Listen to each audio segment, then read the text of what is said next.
Magandang araw. Time check, 5:30 ng hapon. Oras na para magluto ng aming kakainin. Paano nga ba magluto ang isang OFW na ama ng tahanan? Ito, ipapakita ko sa inyo yung simpleng diskarte ko sa pagluluto. Inready ko muna yung mga gagamitin. Andito na yung karne, yung kutsilyo panghiwa, yung gulay na pechay, broccoli, at saka cauliflower. Igigisa ko lang naman lahat ng to. Yung reseping natutunan ko mula sa aking yumaong nanay. Shoutout sa dyan in heaven, nay. Meron din ditong bawang, sibuyas, kamatis at syempre hindi mawala Maggi Magic Sarap. Maggi, baka naman. At isa-isa ko nang hinugasan muna ang mga sangkap. Hinugasan kong mabuti yung mga gulay kasi minsan may mga lupa pang naiiwan sa balat nila. At hiniwa ko na nga sila isa-isa.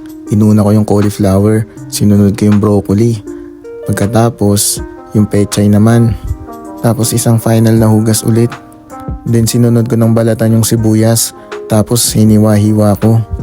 Sinunod ko na din yung bawang. Isa-isa kong inalisan ng balat. Tapos dinikdik ng konti. Pagkatapos hiniwa-hiwa ko na sila isa-isa. Nagpunas muna ako ng mata saglit tapos hiniwa ko na rin yung kamatis. At ayan, ready to cook na sila. Binuksan ko na ang kalan at pinainit ang kawali. At nang mainit na nga ilalagay ko na tong olive oil.